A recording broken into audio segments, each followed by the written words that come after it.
Okay, so I've gotten to where my shut up here is pretty small, and I kept on bumping the camera, the camera stand, and catching my yarn on the little clips on the camera stand. So it's time to advance. I just wanted to make a few comments. First of all, you may wonder why I'm tolerating some bad tension on some of these yarns, and it's because I love these yarns for this shawl. This is for my mother, and I know she's going to love this blue. And even though it's a little sticky and I have to kind of manually get it to change with the sheds, it's worth it, I think, to have it in the shawl. I could have done a shawl that was just warp and weft, just this nice acrylic, and it would have been super even and super fast.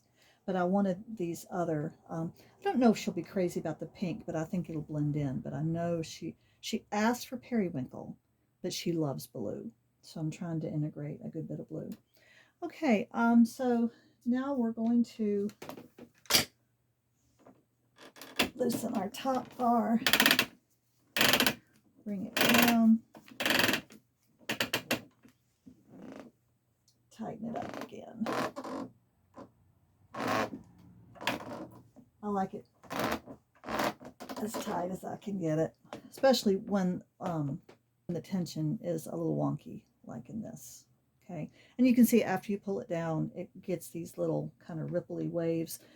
You may notice I was pressing down on this side over here a bit more, a little harder sometimes, and that's because I don't want this line to tilt up. I'm trying to keep it horizontal, and it seems like this side over here on the right is trying to rise up a little bit higher. But this will all, I'm going to wet finish this afterward, give it a little wash, and because it's all acrylic, and that'll get rid of some of these inconsistencies that we see. All right, I'll keep on going and bring you back when I have more to show. As I'm sitting here weaving, I thought you might like to see what my view is. But over on the left-hand side are my chickens, and sometimes I see birds. And it's a very nice place to sit, very bright. So this is a happy thing to do.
got to the top of the scarf, and now I'm going to put a hem stitch edge on this, which I've already started.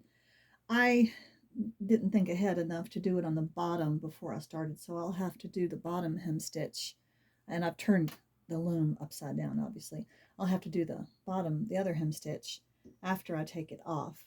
But and I'll put a little video up here, a link to the other video where I show how to do this, but I just thought I'd just give a little brief refresher. This is a 3 across, 2 up hem stitch. So I go underneath 3 of the strings and then up 2 of the weft strings. So 1, 2, 3 over, 2 up, stick my tapestry needle through. You have to have a long tail to get all the way over. That can be cumbersome. You do have to pull these nice and tight when you're done. And then you go back and go back underneath the same 3 and pull straight up. Which kind of doesn't seem like it would work, but actually works beautifully. And you do have to give it a nice tug, make it nice and tight. So that's looking very nice across there. This is kind of an alternative to just doing regular knots, knotting your warp strings. And I like this. And so I'll show you when I get all the hems done and I'm finishing it up.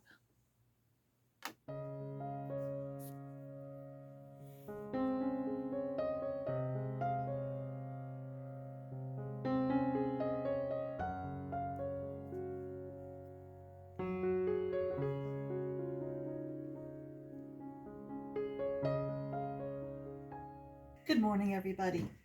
This week's video, I hope, will be about my mother's Perwinkle shawl. I'm going to try to get it down and finished, but there's lots of stuff about our pets and other things. I want to show you one thing I got recently, though. I bought this at my favorite kitchen store in Morehead City. It's just a basket, a square basket, very, very sturdy, okay? I don't usually buy baskets new. But it was reasonably priced. I forget what it was, but I remember being surprised that it wasn't more expensive. Like, I think it was $18 or something, and this is a high-end specialty store. But I use this about every day, at least once a day, and I use it to carry my food around the house because we older folks, we live at home and we tend to eat wherever we want to eat now at last that our children are gone and we're not all sitting around the table. Some of you may still sit at the table. Right now, I am putting a pretty napkin in there. This is a napkin that was a wedding gift over 30 years ago. So I'll fold it up and put it in here. But eventually, I'd like to make some kind of a lightly quilted pad that would fit perfectly in here. And I might do Kate Jackson's Wonky Star on there. That would be fun. I'm not a quilter, but I may try that. But for now, I just put my toast and my coffee, and when it's done, I'll put my poached pear on there too.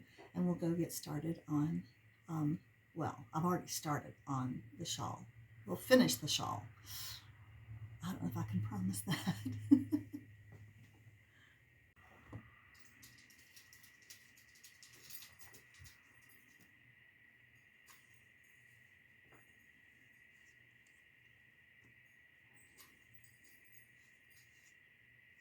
My only hint about doing this is just be sure that you buy a pear that smells like a pear when you smell it.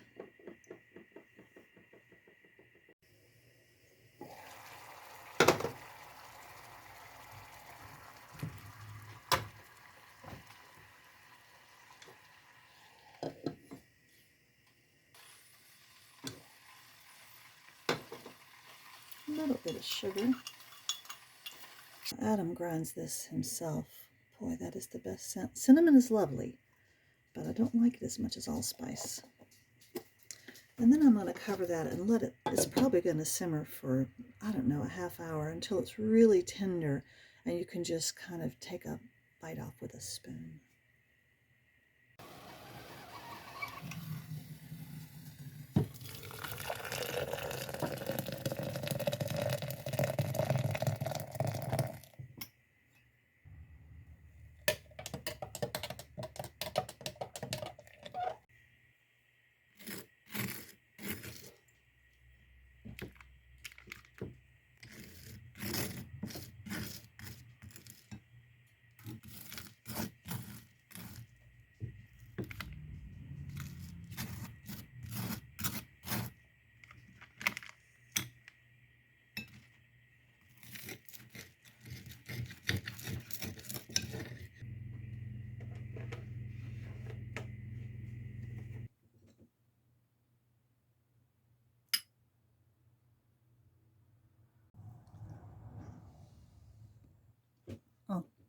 so good.